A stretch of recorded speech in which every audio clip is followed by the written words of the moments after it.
अस्सलाम वालेकुम एवरीवन। उम्मीद करता हूँ सब खैरियत से होंगे। पिछली वीडियो में हमने देखा था जावास्क्रिप्ट के फंक्शंस क्या होते हैं। रीयूजेबल कोड होता है, ब्लॉक ऑफ कोड होता है जिसको हम बार बार यूज़ करते हैं। और इस वीडियो में हम थोड़ा सा और एडिशन करेंगे, जावास्क्रिप्ट के फंक्शंस को और एक्सपेंड करेंगे। लाइक हमने कोई इनपुट दी और इनपुट दे देनी है हमने फंक्शन को, क्योंकि अभी हम यहाँ पे कोई स्टेट की वैल्यू ले रहे हैं 1+2। अब यहाँ पे क्या आएगा, हमारे पास दो वेरिएबल्स आ जाएंगे, मतलब a+b आ जाएगा या x+y आ जाएगा। अब ये x+y कहाँ से आएंगे, अब ये हम फंक्शन को देंगे तभी आएंगे ना। तो इस वजह से हम यहाँ पे इसको क्या करेंगे, एडिशन करेंगे कि इसमें वेरिएबल्स को पास करेंगे या यूज़र से इनपुट लेंगे और वो हम सम को पास कर देंगे। और वैल्यू पास करने के मेथड को हम जावास्क्रिप्ट फंक्शन के पैरामीटर्स कहते हैं। पैरामीटर क्या है, इसकी खसूसियात आप कह सकते हो कि फंक्शन है, फंक्शन को कोई ना कोई वैल्यू देना, वो पैरामीटर्स के हम जरिए देते हैं। तो पैरामीटर्स क्या चीज़ होती है कि हम जहाँ पे हमने फंक्शन डिक्लेयर किया होता है वहाँ उसके अंदर ही हमने क्या करना होता है, वेरिएबल्स को डिक्लेयर करना होता है। और जहाँ पे हम यूज़ कर रहे हैं वहाँ पे उसकी वैल्यूज़ को पास करते हैं। मतलब जितनी बार हमने यूज़ करना है उसकी वैल्यू कोई ना कोई डिफरेंट होती रहेगी। जो भी वैल्यू यूज़र एंटर करेगा वो उस हिसाब से फिर फंक्शन के अंदर आती रहेगी। और पैरामीटर्स को हम कैसे करते हैं, लाइक अगर हम सम के अंदर सपोज हमारे पास दो वेरिएबल्स हैं a+b, मतलब हमने दो वैल्यूज़ को सम करना है। तो हम यहाँ पे क्या करेंगे, पहला वेरिएबल a ले लेंगे। आप यहाँ पे लेट वगैरह भी ले सकते हो, लेकिन यहाँ पे ऑटोमेटिकली यूज़ करें तो वो भी सही रहेगा। अब यहाँ पे लिखा है सम ए और इसके बाद मैंने कॉमा डाला, मतलब ये एक पैरामीटर हो गया। उसके बाद फिर दूसरा पैरामीटर ऐड करने जा रहा हूँ, तो उसके लिए फिर हम मैं जो दूसरा वेरिएबल का नेम है वो लिख दूंगा, लाइक यहाँ पे बी। अब मेरे पास दो वेरिएबल इसको पास हो चुके हैं, ए और बी। अब एक चीज़ आपने ध्यान रखनी है कि यहाँ पे आपने फंक्शन तो डिक्लेयर कर लिया और यहाँ पे आप यूज़ कर रहे हो। अब यूज़ जहाँ पे कर रहे हो इसके अंदर आपने कुछ भी नहीं लिखा, तो ये आपका एक एरर आएगा। एरर क्यों आएगा, क्योंकि अब हमने उसके अंदर दो चीज़ें ऐड कर चुके हैं, ए और बी। इसका मतलब है कि हमें अब दो वैल्यूज़ उसको देना पड़ेंगी। अब आप ये भी कह सकते हो ए बी, ठीक है। अब इसमें ए बी कहाँ से आएगा, ए बी आप बाहर डिक्लेयर करोगे, ठीक है। अब इसमें फंक्शन का अंदर एक वेरिएबल्स का स्कोप होता है। वेरिएबल का स्कोप क्या चीज़ होती है, इस चीज़ को समझते हैं। सपोज हमारे पास ये एक लेट रिजल्ट का वेरिएबल है फंक्शन के अंदर। लेट का यहाँ पे डिक्लेयर किया और यहाँ पे मैंने लिखा रिजल्ट। अब इसके ऊपर ऊपर देखूं तो यहाँ पे भी मेरे पास एक रिजल्ट के नेम से वेरिएबल है। आप यहाँ पे देख सकते हो मेरे पास एक ए का वेरिएबल भी है, बी का वेरिएबल भी है और रिजल्ट इज इक्वल टू 0 भी है।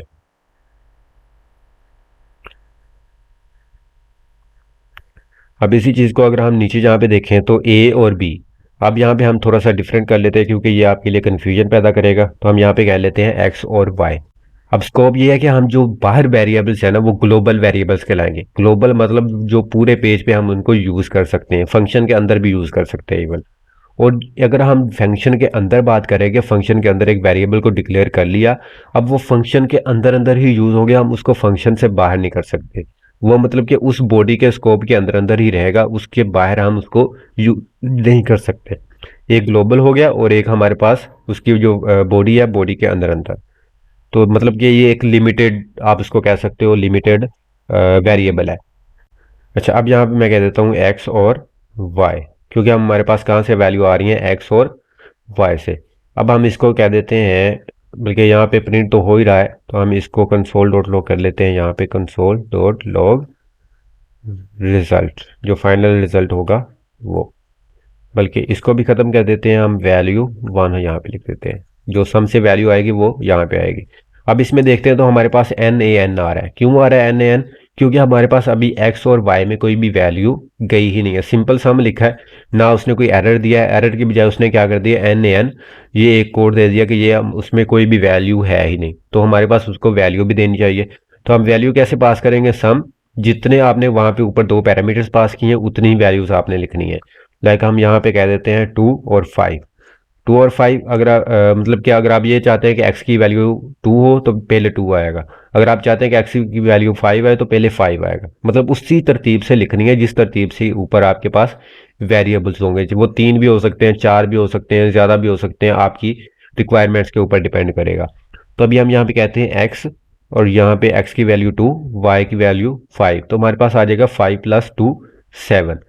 अभी देखते हैं हमारे पास 7 आ चुका है। इसी तरह हम यहाँ पे डिफरेंट वैल्यूज देते हैं, डायरेक्टली हम यहाँ पे क्या पास कर देते हैं ये। अब हम इसमें थोड़ा सा डिफरेंट कर लेते हैं।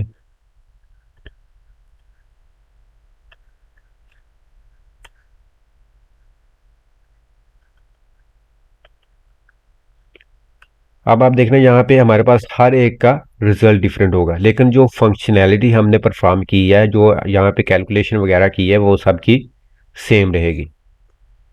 आप देख सकते हो यहाँ पे पहले का 47, 269, 646, 556, 128। तो इसका मतलब कि हमने एक ही कोड को बार बार यूज़ कर लिया, एक ही मरतबा उसको डिक्लेयर किया, उसके अंदर कैलकुलेशन की, उसके फिर हमने जो भी वैल्यू रिटर्न आई उसको हमने आखिर पे प्रिंट कर दिया। अब आपके पास यहाँ पे 3 भी हो सकते हैं, 4 भी हो सकते हैं, आपकी अपनी मर्जी के मुताबिक, मतलब जो भी आपकी रिक्वायरमेंट्स होंगी। तो यहाँ पे अब मैं यहाँ अगर यही कर दूँ तो ये फिर भी मेरे पास क्या आएगा, रिजल्ट एन आएगा। क्यों आएगा? क्योंकि हमारे पास जी की वैल्यू यहाँ पे हमने पास नहीं की। तो अगर हम वो भी कर दें, लाइक हम सब में 3 3 पास कर देते हैं, तो उसमें वो 3 3 सब में एडिशन कर देगा, तो अभी हमारे पास रिजल्ट सही आ जाएगा। तो ये थे हमारे पास जावास्क्रिप्ट के पैरामीटर्स। सबसे पहले हमने देखा जावास्क्रिप्ट के फंक्शन को कैसे डिक्लेयर करते हैं, फंक्शन का कीवर्ड होता है, उसके बाद फंक्शन का नेम, उसके अंदर फिर उसके पैरामीटर्स, पैरामीटर्स की जिस तरतीब से वेरिएबल्स लिखोगे उसी हिसाब से आपके उसमें वैल्यूज जाएंगे। अच्छा, अब यहाँ पे ये भी एक चीज़ है कि यहाँ पे तो मैं अभी डायरेक्ट वैल्यू पास कर रहा हूँ, आपके पास कोई वेरिएबल्स भी हो सकते हैं। Let x is equal to 5, let y is equal to 10, let z is equal to 13। तो मेरे पास ये क्या है, डिफरेंट वैल्यूज़ हैं। अब इन वैल्यूज़ को मैंने क्या करना है, इन फंक्शंस को पास करना है। मतलब अब यहाँ मैं क्या करूँगा, पहले यहाँ पे x आ जाएगा, y आ जाएगा और यहाँ पे z आ जाएगा। यहाँ हम ये कहते हैं यूज़र से वैल्यू लेते हैं, प्रॉम्प्ट लेते हैं, एक प्रॉम्प्ट इंटर x वैल्यू और इंटर y वैल्यू फिर z वैल्यू।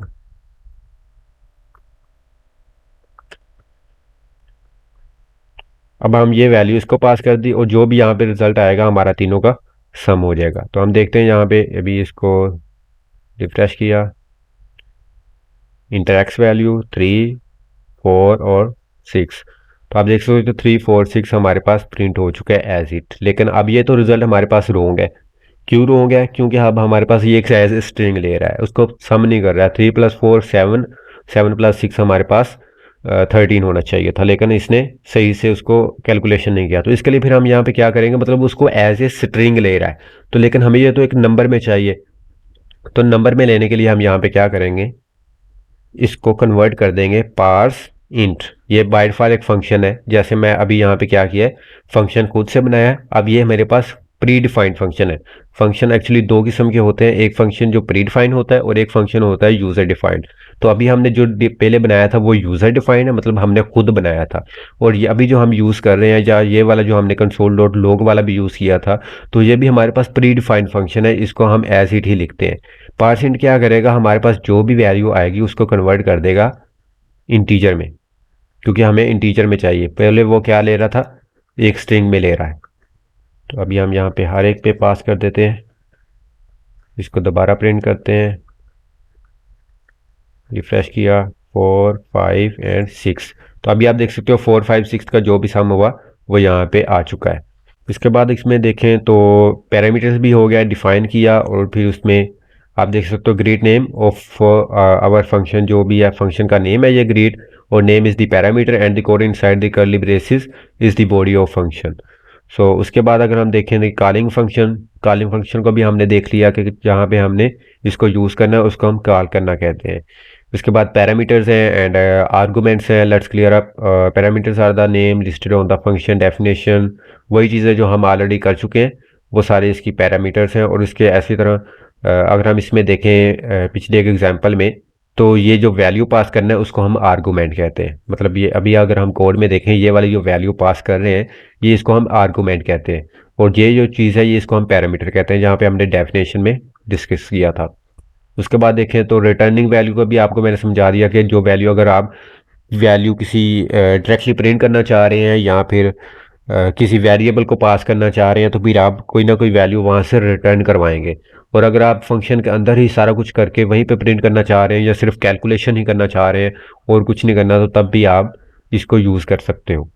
तो अभी हमें इस फंक्शन का ओवरव्यू देखें तो फंक्शन क्या चीज़ होती है। फंक्शन एक रीयूजेबल कोड है जिसको हम बार बार यूज़ कर सकते हैं। कर्ली ब्रेसेस के अंदर जो भी कोड होगा वो उस फंक्शन की बॉडी होगा, और फंक्शन को डिक्लेयर करने का मेथड फंक्शन का कीवर्ड, कीवर्ड के बाद फंक्शन का नेम, और उसके अंदर फिर हमारे पास डिफरेंट पैरामीटर्स हो सकते हैं, और पैरामीटर्स हमारे पास उसी फंक्शन के अंदर यूज़ होंगे, और जो फंक्शन के अंदर पैरामीटर्स होंगे वो वाले डिफरेंट है, और जो हमारे पास बाहर होंगे वो डिफरेंट हो, मतलब दोनों की वैल्यू डिफरेंट हो सकती है। हो सकता है वेरिएबल के नेम सेम रहे, जिस तरह यहाँ पे एक्स वाई जी नेम सेम है लेकिन यहाँ पे इसकी वैल्यू डिफरेंट है। मतलब अब यहाँ पे जो भी पास होगा वो यहाँ पे चला जाएगा।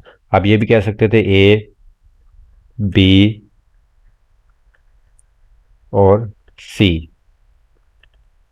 तो अब यहाँ पे अगर ये कर देते ए बी सी, तो ये ए और बी और सी अगली जो वैल्यू में जाकर फंक्शन में जाकर एक्स वाई जी में कन्वर्ट हो जाते हैं। मतलब अब यहाँ पे हमारे पास ए बी सी यूज़ नहीं होना था, क्या यूज़ होना था, जो यहाँ पे हमने पास कर दिए एक्स वाई जी। अब जो भी वैल्यू ए की जाएगी एक्स को, बी की जाएगी वाई को, और सी की जी को।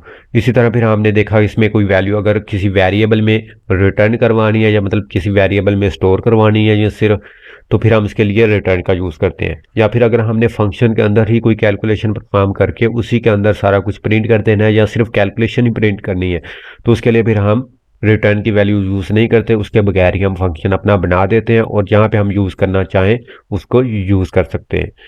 तो उम्मीद करता हूँ इसकी समझ लग चुकी होगी। इसकी प्रैक्टिस लाजमी करें, और अगर कोई चीज़ समझ नहीं आती तो कमेंट बॉक्स में लाजमी बताएं ताकि मैं उसका आंसर कर सकूँ और उसके कॉन्सेप्ट्स आपको क्लियर हो जाएं। तो मिलते हैं नेक्स्ट वीडियो में, तब तक के लिए अल्लाह हाफिज़।